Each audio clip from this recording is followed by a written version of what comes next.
Hello dear students, welcome to our YouTube channel medico nursing classes. जैसा कि आप सब देख रहे हैं, पिछले कुछ दिनों से लगातार medico nursing classes YouTube channel के ऊपर आप सबके लिए एक well design medical surgical nursing का क्रेश कोर्स है वो स्टार्ट किया हुआ है।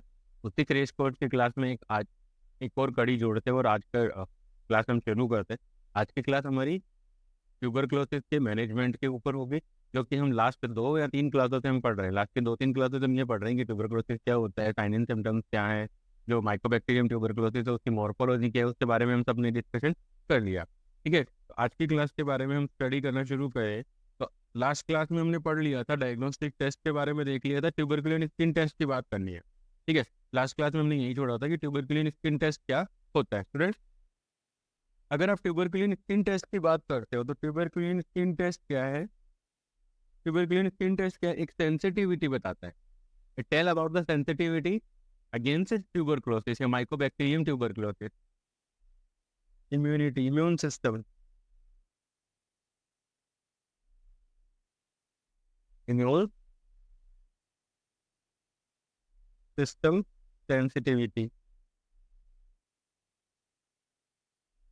यानी कि जो ट्यूबरकुलिन स्किन टेस्ट जब आप करते हो तो ट्यूबरकुलिन स्किन टेस्ट इसका कोई कंफर्मेटिव टेस्ट नहीं है। ट्यूबरकुलिन स्किन टेस्ट एक जस्ट एक सेंसिटिविटी के बारे में बताता है कि हाँ, इंडिविजुअल का इम्यून सिस्टम टीबी के लिए सेंसिटिव है कि नहीं है, उसके बारे में बताता है। तो एक बार थोड़ा सा हम ट्यूबरकुलिन स्किन टेस्ट के बारे में थोड़ा सा देख लेते हैं। तो ट्यूबरकुलिन स्किन टेस्ट की अगर स्टूडेंट्स में बात करूँ तो ये क्या होता है? एक हाइपर सेंसिटिविटी टेस्ट होता है, just like a hyper sensitivity test. Sensitivity, hyper sensitivity test, इसके थ्रू हम क्या चेक करते हैं? बॉडी की हाइपर सेंसिटिविटी देखते हैं कि ये क्या इंडिविजुअल पेशेंट की जो बॉडी है वो टीबी के लिए हाइपर सेंसिटिव है कि नहीं। ठीक, अब इसमें क्या किया जाता है? इसमें यूज किया जाता है tool for tool for diagnosis of TB. It is the tool for diagnosis of TB के डायग्नोसिस के लिए इसका यूज किया जाता है स्टूडेंट। अब इसमें किया क्या जाता है वो देखो, इसमें क्या किया जाता है? प्यूरी पीपीडी, पीपीडी का मतलब प्यूरिफाइड प्रोटीन डेरिवेटिव। क्या होते हैं? Purified purified protein, PPD purified protein derivative products होते हैं इसके अंदर। एक केमिकल बनाया जाता है सेंसिटिविटी के लिए, टेस्ट के लिए, प्यूरिफाइड प्रोटीन डेरिवेटिव से उनका यूज किया जाता है। ठीक है, और उनको लगाया जाता है 0.1 ml। ठीक है, इंट्राडर्मल रूट से लगाया जाता है आईडी, इंट्राडर्मल रूट से 0.1 ml लगाते हैं। ठीक है, और 48 आवर्स के बाद हम क्या करते हैं? Read the site. मान लीजिए ये किसी इंडिविजुअल की हाथ है, ठीक है, और आपने यहाँ पर प्यूरिफाइड प्रोटीन डेरिवेटिव आपने क्या कर दिया? इंट्राडर्मल रूट से आपने इंजेक्ट कर दिया है। अब इंट्राडर्मल इंजेक्ट कर दिया, उसके बाद क्या होगा कि यहाँ पर हमें पेशेंट को बोलना है कि आपको इस एरिया को 48 घंटे तक ना तो धोना है ना कुछ और करना है। ठीक है, तो जाना वगैरह कुछ भी नहीं। अगर यहाँ पे कोई भी रैशेज होते हैं, पूरी बॉडी में आपको इचिंग वगैरह होती है, तो आप इमीडिएटली हमें इन्फॉर्म करोगे। ठीक है, ऐसा हम पेशेंट को टेल बता देते हैं। ठीक है, उसके बाद क्या होता है? जब आप 48 घंटे के बाद इस साइट को चेक करते हैं तो हमें यहाँ पे इंड्यूरेशन देखना होता है। क्या देखना होता है? इंड्यूरेशन। इंड्यूरेशन, इंड्यूरेशन का मतलब है इस एरिया के आसपास रेडनेस कितनी हुई है। क्या इस एरिया के आसपास रेडनेस हुई है कि नहीं हुई? पहली चीज तो ये, और हुई है तो कितनी हुई है? ये दोनों चीजें हमें क्या करनी पड़ती हैं? देखनी पड़ती है, मीजर करनी पड़ती है। ठीक है, ताकि हम ये बता सकें कि इंडिविजुअल टीबी के लिए सेंसिटिव है कि नहीं है। जैसे नॉर्मली अगर हम 48 घंटे की, ध्यान रखना, ट्यूबरकुलिन स्किन टेस्ट है वो कितने घंटे के बाद? 48 घंटे के बाद। आफ्टर 48, आफ्टर 48 आवर्स के बाद हम क्या करते हैं? इसको रीड आउट करते हैं। रीड आउट करने के बाद इसको हम देखते हैं कि हाँ भाई इसमें कुछ है, कि मतलब क्या सेंसिटिविटी। इसका रिजल्ट चेक करने के लिए हम इसको 48 घंटे के बाद देखते हैं। ध्यान रखना, ये आप लोगों के लिए एमसीक्यू बन सकता है स्टूडेंट्स। ठीक है, दूसरा एमसीक्यू बन सकता है डोज और रूट के ऊपर, जो मैं बता चुका हूँ। उसके बाद है कि क्या डेरिवेटिव या किसका यूज किया जाता है, तो पीपीडी, पीपीडी का मतलब होता है प्यूरिफाइड प्रोटीन डेरिवेटिव्स का यूज किया जाता है, उनका यूज करके हम ट्यूबरकुलिन स्किन टेस्ट है वो करते हैं। और ट्यूबरकुलिन स्किन टेस्ट क्या है? एक हाइपर सेंसिटिविटी टेस्ट है। ये सारे के सारे एमसीक्यू आप लोगों के लिए क्या है स्टूडेंट इंपॉर्टेंट। आई होप आप लोगों को क्लासेस समझ में भी आ रही होंगी। किसी भी स्टूडेंट को अगर क्लास से रिलेटेड कोई भी डाउट है तो प्लीज आप मुझे कमेंट सेक्शन में जरूर बताइए, मैं डेफिनेटली उसका आंसर करूंगा। ठीक है, नेक्स्ट हम बात करते हैं कि इसमें इंड्यूरेशन वगैरह। तो अब इंड्यूरेशन को पढ़ने के लिए हमें क्या करना पड़ेगा? जब आप इंड्यूरेशन को पढ़ रहे हो, जब आप इंड्यूरेशन के बारे में बात कर रहे हो, 1 सेकेंड थोड़ा सा क्लीनिंग कर लेता हूँ।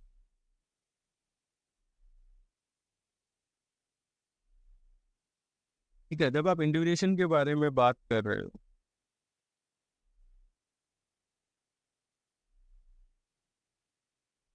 जब आप इंड्यूरेशन की बात कर रहे हो तो इंड्यूरेशन की जब आप बात करोगे तो देखना यहाँ पे क्या होता है, जीरो इंड्यूरेशन,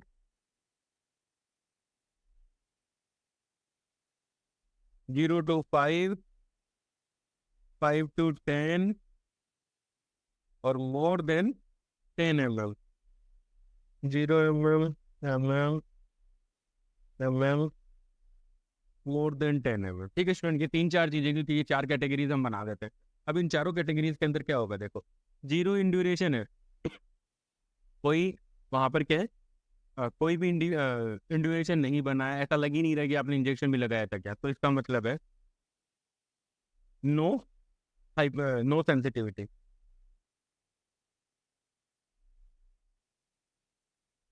ठीक है, 0 से 5 तक, 0 से 5 तक लेकर के ये है माइल्ड, माइल्ड सेंसिटिविटी। ये हो गई मॉडरेट, मॉडरेट सेंसिटिविटी। और जो 10 है इसका मतलब है highly sensitive, highly highly sensitive. इसका मतलब है 10 और 10 से ज्यादा आ रहा है, इसका मतलब है पॉजिटिव टीबी टेस्ट पॉजिटिव है कि हाँ टीबी हो सकता है। अब आपको अ, अब आपको कंफर्मेटरी डायग्नोस्टिक टूल्स की तरफ आपको मूव करना है। ये एक सिंपल आपको सेंसिटिविटी के बारे में बताएगा कि हाँ हमारी बॉडी के अंदर टीबी के अगेंस्ट एंटीबॉडी का प्रोडक्शन हो रहा है कि नहीं हो रहा। 5 to 10 है तो ये है मॉडरेट लेवल पे है। लेकिन अगर आपका पेशेंट HIV पॉजिटिव है, अगर आपका पेशेंट HIV पॉजिटिव है या फिर इम्यून सप्रेसेंट ड्रग्स पे है, इम्यून सप्रेसेंट ड्रग्स के ऊपर है वो, तो अगर उसके अंदर 5 to 10 mm हो रहा है तो इसका मतलब है कि क्या है, इसका मतलब क्या है कि वो पॉजिटिव है।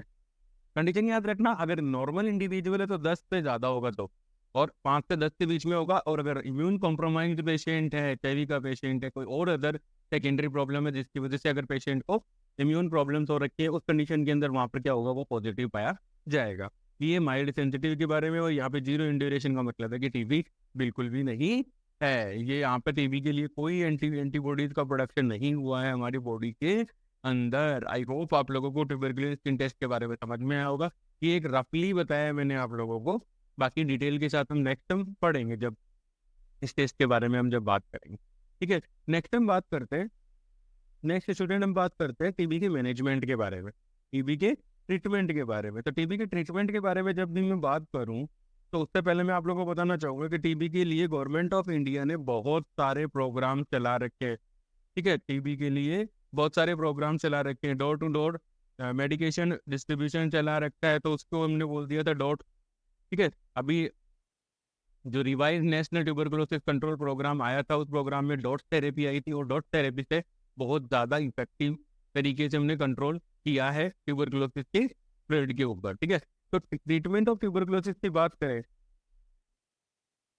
ट्रीटमेंट ऑफ ट्यूबरकुलोसिस की बात करो स्टूडेंट, तो उस समय देखो फर्स्ट वन आता है आपका फर्स्ट लाइन मेडिकेशन, यानी कि सबसे पहले हमें यही यूज करनी है। फर्स्ट लाइन मेडिकेशन कौन कौन सी होती है, तो उसका फॉर्मूला है रेसिप, सॉरी, उसका फॉर्मूला है हमारा रेसिप, ये फॉर्मूला है याद रखने का। ठीक है, किसी इंडिविजुअल ने अगर नहीं याद रह पा रहा है तो इस तरीके से वो याद रख सकता है। ठीक है, रेसिप के थ्रू आप याद रख सकते हो। तो जो टीबी की फर्स्ट लाइन ड्रग्स है, उन ड्रग्स के बारे में अगर मैं आप लोगों को बताऊं तो देखिए सबसे पहले आती है आपकी आइसोनियाजिन, सेकेंड वन आती है रिफाम्पिसिन, थर्ड वन आती है थाम्ब्यूटोल, फोर्थ वन आती है आपकी पायराजिनामाइड, और फिफ्थ वन आती है आपकी स्ट्रेप्टोमाइसिन। तो स्टूडेंट ये पांचों ड्रग्स टीबी की फर्स्ट लाइन रेजिमेन है, टीबी ट्रीटमेंट के लिए फर्स्ट लाइन रेजिमेन है। फर्स्ट लाइन रेजिमेन है। These are the first line regimen for the treatment of tuberculosis. These are the first line management for tuberculosis. ठीक है, first line drugs होती है, इन drugs का use करके हम क्या कर सकते हैं, टीबी को कंट्रोल कर सकते हैं। टीबी ये सारे आपको, आप लोगों को नाम याद रखने, यहाँ से एमसीक्यू बन सकता है। आपको एग्जामिनर क्वेश्चन दे दे, 4 ऑप्शन दे दे, उन चारों ऑप्शन में से आपसे ये पूछ ले कि कौन सी मेडिकेशन टीबी की फर्स्ट लाइन मेडिकेशन के अंदर इंक्लूड की गई है। ठीक है, तो यहाँ से एमसीक्यू आप लोगों के लिए बन सकता है। बाकी इन मेडिकेशन के दौरान हमें क्या चीज़ों को ध्यान रखना होता है वो हमें ड्रग थेरेपी के टाइम पे आपको बता। नेक्स्ट हम बात करते हैं सेकेंड लाइन मेडिकेशन की। टीबी के लिए सेकेंड लाइन मेडिकेशन कौन सी होती है। तो सेकेंड लाइन मेडिकेशन की अगर स्टूडेंट्स आप बात करते हो तो टीबी के लिए जो सेकेंड लाइन मेडिकेशन है उन मेडिकेशन के अंदर हम देखेंगे तो फर्स्ट वन जो हमारी मेडिकेशन आती है वो आती है हमारी अमिकासिन। अमिकासिन क्या है, सेकेंड लाइन मेडिकेशन है ट्यूबरकुलोसिस के मैनेजमेंट के लिए, क्या है, सेकेंड लाइन मेडिकेशन। नेक्स्ट है सिप्रोफ्लॉक्सासिन, लीवोफ्लॉक्सासिन, मोक्सिफ्लॉक्सासिन और कैप्रियोमाइसिन सल्फेट। ये दवाइयाँ, ये 5 मेडिकेशन आती हैं और are considered as a second line regiment.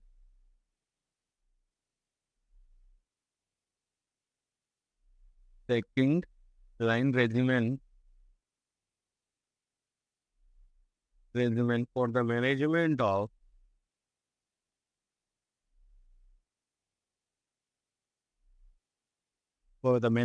Of tuberculosis.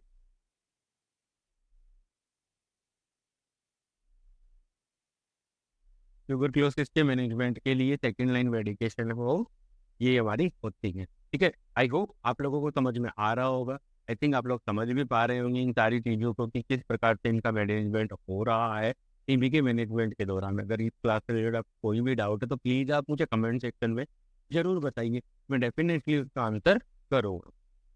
चलिए नेक्स्ट चलते हैं। नेक्स्ट है patient with active TB is patient with active TB, isoniazid and rifampicin are the first choice of the patient, first choice of the treatment। ठीक है, यहाँ पे patient नहीं आएगा, यहाँ पे आएगा आपका ट्रीटमेंट।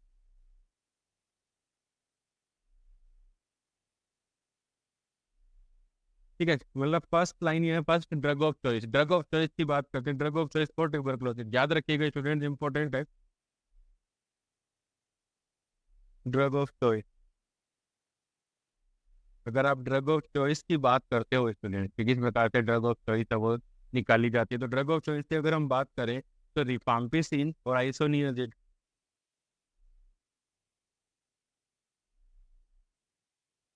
रिफाम्पिसिन एंड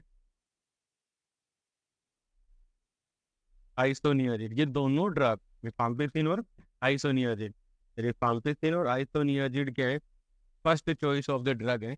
याद रखने की बात है, यहाँ से डायरेक्टली आप लोगों के लिए एमसीक्यू आ सकता है कि कौन सी वो मेडिकेशन है जो फर्स्ट लाइन यूज की जाती है। एमसीक्यू है, MCQ most important test, most important point. ठीक है स्टूडेंट, इन चीज़ों को आपको याद रखना पड़ेगा ताकि आप लोग अच्छे से परफॉर्म कर पाओ अपने एग्जाम्स के दौरान, ताकि आप लोगों की जो नेगेटिव मार्किंग है वो भी कम हो सके, साथ के साथ में आपके जो पॉजिटिव नंबर था वो भी इंक्रीज हो सके और आपके सिलेक्शन के चांसेस और बढ़ाए जा सके। ठीक है, तो इसमें यही, इस पॉइंट में हमें यही बताया गया है कि आइसोनियाजिड और रिफाम्पिसिन ट्यूबरकुलोसिस के मैनेजमेंट के लिए फर्स्ट ड्रग ऑफ चॉइस। अगर कोई पूछे कि टीबी के मैनेजमेंट के लिए ड्रग ऑफ चॉइस क्या रखोगे तो कौन सी है, रिफाम्पिसिन और आइसोनियाजिड है, वो दोनों इंपॉर्टेंट है। नेक्स्ट हम बात करते हैं कुछ इंपॉर्टेंट की पॉइंट्स है और इन की पॉइंट्स के जरिए हम समझने की कोशिश करेंगे कि टीबी के मैनेजमेंट के, टीबी का मैनेजमेंट जब हमारा पेशेंट अगर हॉस्पिटलाइज्ड है, जब हमारा पेशेंट हॉस्पिटलाइज्ड है, हॉस्पिटल में एडमिट है, उस समय हमें टीबी के मरीज को किस प्रकार से रखना है। ठीक है, तो इसके अंदर हमें यह बताया गया है कि जो ट्यूबरकुलोसिस का जो पेशेंट है उनको एयरबोर्न आइसोलेशन के अंदर रखा जाता है। फर्स्ट वन हम बात करते हैं कि airborne, under airborne isolation. Airborne isolation का मतलब ये होता है कि वहां पे ना तो हवा आएगी ना जाएगी, ऐसा एयरबोर्न होना चाहिए, और आ रही है जा रही है तो एक फिल्टर के थ्रू होते हुए जाए, ताकि वहां से मान लीजिए एयरबोर्न आइसोलेशन क्यों, airborne isolation, student airborne isolation की अगर मैं आप लोगों के साथ बात करूंगा तो एयरबोर्न आइसोलेशन का मतलब ये होता है, ठीक है, no exchange of gases, no exchange no और नो क्रॉस वेंटिलेशन,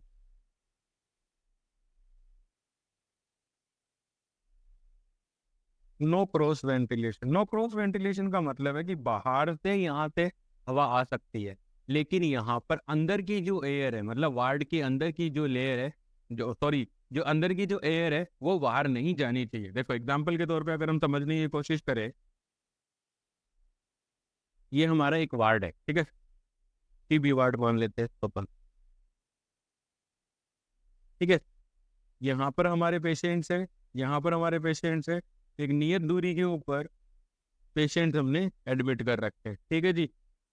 अब इस टीबी के वार्ड के अंदर क्या करना है कि बाहर से तो एयर आ सकती है, बट अंदर की जो एयर है, जो इनर साइड की जो ब्लू कलर के अंदर दिखाया है वो एयर है, वो बाहर नहीं जानी चाहिए। अगर वो बाहर जा रही है तो there must be a filter, because क्योंकि टीबी के जितने भी मरीज हैं उन्होंने जब रेस्पिरेशन किया है, इंस्पायरेशन और एक्सपायरेशन किया है, तो उन्हें एक्सपायरेशन के साथ टीबी के बैक्टीरिया है वो भी बाहर निकाले, एक्सपायरेशन के साथ उन्होंने क्या किया, टीबी के बैक्टीरिया को भी बाहर निकाला। अगर आप इन सारे बैक्टीरिया को खुले एनवायरनमेंट में ऐसे ही मूव करवा देंगे, अगर मान लीजिए क्रॉस वेंटिलेशन होगा तो इधर से एयर आएगी, ये सारा मिक्स करेगी, ठीक है, ये सारा कुछ मिक्स होगा, मिक्स होकर अगर ये बाहर चला जाएगा स्टूडेंट, तो डेफिनेट है कि जो बाकी सराउंडिंग जो पीपल्स वहाँ पे रह रहे हैं वो भी टीबी से पॉजिटिव हो जाएंगे, वो भी टीबी पॉजिटिव हो जाएंगे। तो उन सबको प्रिवेंट करने के लिए, उन सबको प्रिवेंट करने के लिए हमें यहाँ पे क्या रखना पड़ता है,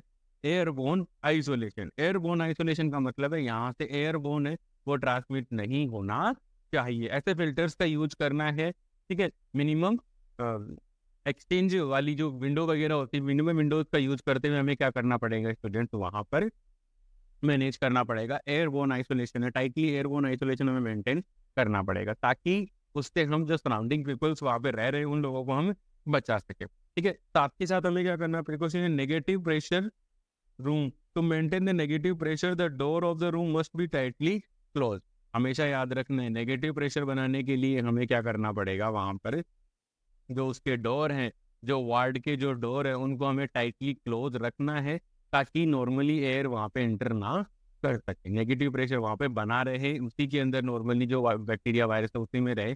अगर डोर भी अगर खुला रहेगा तो डेफिनेट है कि वहाँ पर जो अदर पीपल सराउंडिंग में रह रहे हैं, ठीक है, वो लोग भी टीबी से क्या हो सकते हैं, इन्फेक्ट हो सकते हैं, ठीक है। नेक्स्ट वन हम बात करते हैं, आई होप आप लोगों को समझ में आएगा, कि डाउट है तो प्लीज आप कमेंट सेक्शन में जरूर बताइए। इंपॉर्टेंट चीज इसमें यही है कि अंडर द एयरबोर्न आइसोलेशन रखना है, साथ के साथ दो रूम होता है उसके अंदर क्या रखना है, नेगेटिव प्रेशर मेंटेन रखना है, याद रखने की बात है स्टूडेंट, ठीक है। तो रूम के अंदर क्या, negative pressure room maintain, negative pressure and the door of room must be close, और जो रूम के जो डोर है वो must be close, tightly close होने चाहिए। इस लाइन के अंदर पहले पॉइंट के अंदर दो तीन एमसीक्यू बन रहे हैं, वो मैंने आप लोगों के साथ डिस्कस कर लिए हैं, आई होप आप लोगों को समझ में आए होंगे। नेक्स्ट वन है कि जो भी नर्सिंग ऑफिसर क्या वहाँ पे टीबी वार्ड के अंदर ड्यूटी कर रहे हैं, ऑन ड्यूटी स्टाफ है, उन सबके पास एक पर्टिकुलर रेस्पिरेटरी मास्क होना चाहिए, जब भी वो टीबी से इन्फेक्टेड पेशेंट की क्या कर रहे हैं, केयर कर रहे हैं, ठीक है। और मिनिमम और गाउन वगैरह का यूज करना है, अगर उनको ऐसा लग रहा है कि हम जब केयर करेंगे तो हमारे कपड़े अगर खराब हो सकते हैं तो उस समय उन्हें क्या यूज करना पड़ेगा, उन्हें गाउन वगैरह की, मतलब इस पॉइंट के अंदर मैं ये बताना चाह रहा हूँ, ठीक है, wear a particular respiratory mask, care of patient and gown, wear A gown clothing contaminated. इसका मतलब ये है स्टूडेंट, पहली चीज तो यहाँ से एमसीक्यू बन सकता है, जब भी आप पेशेंट की केयर कर रहे हो, जब भी आप पेशेंट की केयर कर रहे हो, कहाँ केयर कर रहे हो, जब आप पेशेंट की केयर कर रहे हो ड्यूरिंग इन वार्ड, ठीक है, हॉस्पिटल स्टे के दौरान आप पेशेंट की केयर कर रहे हो तो उस समय आपको क्या करना पड़ेगा, एक मास्क यूज करना है, wear the mask,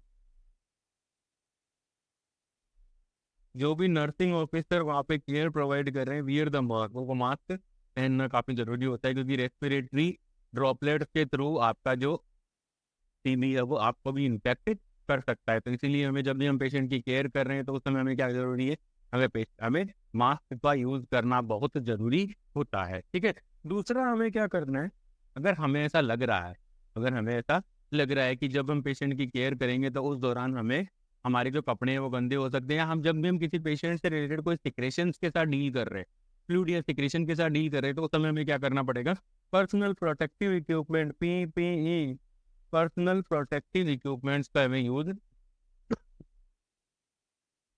use during care.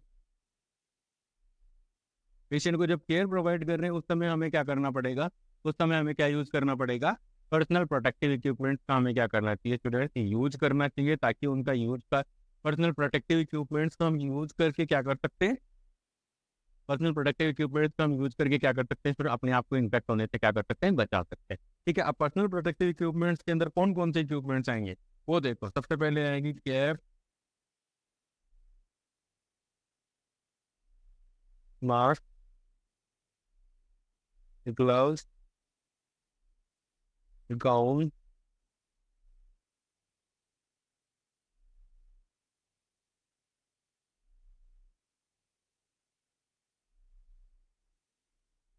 I shield, face shield बोलते हैं, आई शील्ड फेस शील्ड, एक फेस शील्ड यूज करनी है हमें। ठीक है, टू कवर, ये सारी चीजें आपकी पर्सनल प्रोटेक्टिव इक्विपमेंट के अंदर कंसीडर की जाती हैं। स्टूडेंट याद रखिएगा,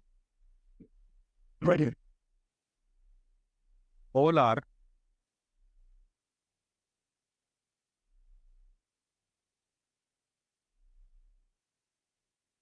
all are consider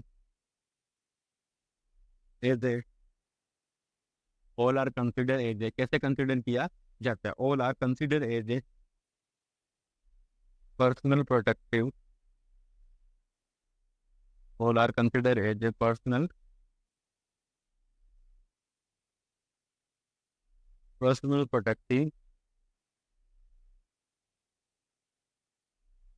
personal protective equipment. ठीक है, इन सबको पर्सनल प्रोटेक्टिव इक्विपमेंट बोला जाता है। ये आप लोगों के लिए एमसीक्यू के रूप में आ सकता है कि कौन कौन से ऐसे प्रोटेक्टिव मेजर्स हैं जिनका यूज करके, जिनको हम पर्सनल प्रोटेक्टिव इक्विपमेंट हम बोल सकते हैं। और ये सारे चीज़ें जब हम पेशेंट के फ्लूइड वगैरह के साथ डील कर रहे हैं उस समय हमारे लिए काफ़ी ज़रूरी हो जाता है, हमें इन सारी चीज़ों को हमें पहनना होता ही है। ठीक है, साथ ही साथ जब आप HIV, हेपेटाइटिस, ठीक है, इन सब के पेशेंट के साथ जब आप डील कर रहे हो और कोई सर्जिकल प्रोसीजर करने जा रहे हो तो उस समय आपको इन सारी चीज़ों का यूज भी करना होता है। ठीक है स्टूडेंट, आई होप आप लोगों को समझ में आया होगा कि मोस्ट कॉमनली अगर आपको रेस्पिरेट सबसे, अगर कोई आप मेडिकेशन वगैरह डिस्ट्रीब्यूट करने जा रहे हो वार्ड के अंदर, तो आप सिर्फ मास्क लगा के जा सकते हो, ग्लव्स पहन के चले जाओ, मास्क लगा करके चले जाओ। लेकिन अगर आप कोई फ्लूइड या सिक्रेशन के साथ डील करने जा रहे हो, पेशेंट के फ्लूइड और बॉडी बॉडी फ्लूइड्स है उनके साथ अगर डील करने जा रहे हो, तो उस समय आपको पूरे पर्सनल प्रोटेक्टिव इक्विपमेंट्स उनका यूज करना चाहिए, ताकि आप अपने आप को इन्फेक्ट होने से क्या कर सको, बचा सको। नेक्स्ट वन है, पहले ही बता चुका हूँ कि हैंड वॉशिंग तो बेस्ट मेथड है। Hand washing is required before and after the caring of the patient. ठीक है, before and after the caring of patient. ठीक है, पेशेंट की केयर करने से पहले, पेशेंट की केयर करने के बाद हमें क्या करनी चाहिए, हैंड वॉशिंग करनी चाहिए। हैंड वॉशिंग कब कब करनी चाहिए स्टूडेंट, ये एक इम्पोर्टेंट क्वेश्चन है, ये एक इम्पोर्टेंट क्वेश्चन है जो कि बहुत बार एग्जाम्स में पूछा भी जाता है। ठीक है, तो हैंड वॉशिंग की अगर मैं बात करूं, हैंड वॉशिंग, अगर हम हैंड वॉशिंग की बात करें, first one, before touch the patient, before touch the patient,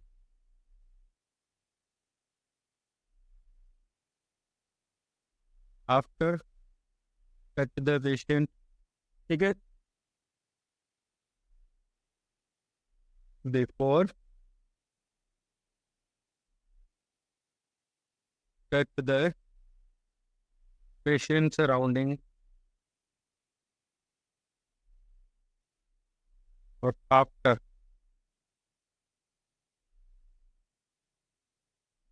ये 4 इंपॉर्टेंट पॉइंट्स हैं जो कि आपको याद रखने हैं कि अगर आपको कोई ये पूछता है कि हमें हैंड वॉशिंग कब कब करनी चाहिए, कब कब हमें हैंड वॉशिंग करनी चाहिए, पेशेंट को टच करने से पहले, पेशेंट को टच करने के बाद, before touching the patient surrounding और after touch the patient surrounding, ये 4 मेथड है जिनका यूज करके हम हैंड वॉशिंग कर सकते हैं। वो स्टूडेंट ध्यान रखना hand washing is the best method या best way to prevent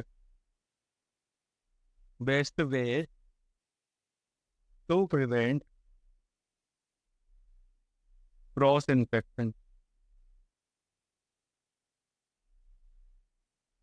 best way to prevent cross infection को प्रिवेंट करने का बेस्ट वे है क्या है? Hand washing. Hand washing is the best way for prevention of the cross infection को prevent करने का बेस्ट वे। नेक्स्ट हम बात करते हैं, अगर जरूरत है पेशेंट किसी भी प्रोसीजर के लिए, किसी भी टेस्ट के लिए अगर जरूरी है कि हमें पेशेंट को वार्ड से बाहर लेके जाना है, रूम से बाहर लेके जाना है, तो हमें क्या करना है? Sir patient required to wear, ठीक है, पेशेंट स्पेलिंग मिस्टेक है स्टूडेंट यहाँ पे थोड़ी सी स्पेलिंग मिस्टेक अपनी, ठीक है। तो जब भी आप पेशेंट को बाहर लेकर के जा रहे हो किसी भी टेस्ट के लिए, किसी भी प्रोसीजर को परफॉर्म करने के लिए, तो patient wear the surgical mask. उस समय पेशेंट को क्या है? Patient required to wear surgical mask. Patient को सर्जिकल मास्क की जरूरत है। आप पेशेंट को जब भी आप बाहर लेकर के जा रहे हो तो उस समय हमें क्या करना पड़ेगा? हमें पेशेंट को सर्जिकल मास्क देना और बोलना है कि आप इसको पहन लीजिए, अच्छे से टाइटली फिटेड करके इसको पहन लीजिए, उसके बाद आप पेशेंट को बाहर लेकर के जाओगे, ठीक है। और रेस्पिरेटरी आइसोलेशन का मतलब है जो एयरबोर्न आइसोलेशन था उसको हम तब डिसकंटिन्यू करेंगे जब पेशेंट के, ये इंपॉर्टेंट लाइन है, रेस्पिरेटरी आइसोलेशन में the patient is no longer to consider infectious. जब पेशेंट, ठीक है, हमें क्या करना है? जब हमारा पेशेंट हमें पेशेंट का रेस्पिरेटरी आइसोलेशन कब बंद करना है? जब हमारा पेशेंट इन्फेक्टियस, एयरबोर्न इन्फेक्टियस नहीं कर पाए। एयरबोर्न इन्फेक्टियस का मतलब है कि जब वो खांसते छींके उससे जो ड्रॉपलेट, जो पार्टिकल्स बाहर आते हैं खांसने और छींकने से, उनसे अगर वो डिजीज फैलाना बंद कर देता है, तब हम पेशेंट के अंदर एयरबोर्न प्रिकॉशंस है उनको हम क्या कर सकते हैं? स्टॉप कर सकते हैं। और ये कब पॉसिबल होगा? when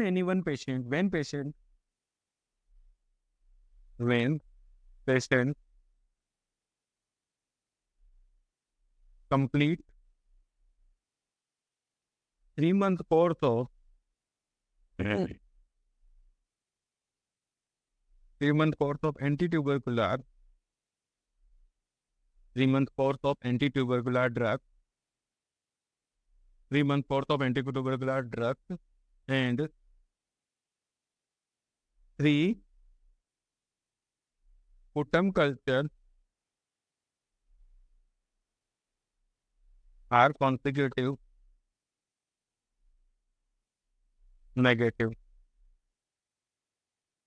कब कर सकता है? वो तब कर सकता है जब हमारे पेशेंट का जो एंटी ट्यूबरकुलर ड्रग का जो ट्रीटमेंट चल रहा था उसको 3 महीने हो जाए और 3 महीने के बाद 3 स्पुटम कल्चर उसके नेगेटिव आ जाए, तब हम पेशेंट का आइसोलेशन, रेस्पिरेटरी आइसोलेशन बोल दो या एयरबोर्न आइसोलेशन बोल दो, वो हम हटा सकते हैं। क्योंकि 3 अगर स्पुटम कल्चर, 3 महीने ट्रीटमेंट लिया, 3 स्पुटम कल्चर अगर उसके कंटिन्यू नेगेटिव आए हैं, तो अब हमारा पेशेंट क्या नहीं कर सकता? डिजीज नहीं फैला सकता। अब हमारा पेशेंट डिजीज, एयरबोर्न ट्रांसमिशन है उसका, ड्रॉपलेट ट्रांसमिशन, एयरबोर्न ट्रांसमिशन है, वो क्या हो चुका है? बंद हो चुका। बट स्टूडेंट ध्यान रखने की बात है, अभी भी हमारा पेशेंट क्या है? इन्फेक्टेड है। अभी हमारा पेशेंट क्या है? इन्फेक्टेड है। आई होप आप लोगों को समझ में आया हो ये पॉइंट। किसी भी स्टूडेंट को कोई डाउट है तो प्लीज आप मुझे कमेंट सेक्शन में जरूर बताएंगे। MCQ यहाँ पर आप लोगों के लिए स्टूडेंट वो क्या हो सकता है? बन सकता है, तो ध्यान रखेंगे। नेक्स्ट हम देखते हैं हमारा नेक्स्ट पॉइंट। उसके बाद मैंने जो आप लोगों को पहले बता दिया वही लाइन इस पे लिखी हुई है कि जब हमारा पेशेंट ट्यूबरकुलर मेडिकेशन 2 से 3 वीक तक ले लेता है, 2 से 3 वीक तक कंटिन्यू ले लेता है, और द रिस्क ऑफ ट्रांसमिशन है वो अपने आप ही ग्रेटली रिड्यूस हो जाता है। मैंने आप लोगों को बता दिया कि 3 मंथ तक अगर कंटिन्यू ट्रीटमेंट ले रहा है, उसके बाद वो क्या करेगा? के स्पुटम कल्चर तो वो नेगेटिव आएंगे, 3 स्पुटम कल्चर नेगेटिव आने के बाद हम पेशेंट हमारा एयरबोर्न ट्रांसमिशन की जरूरत नहीं है। आज की क्लास में इतना ही।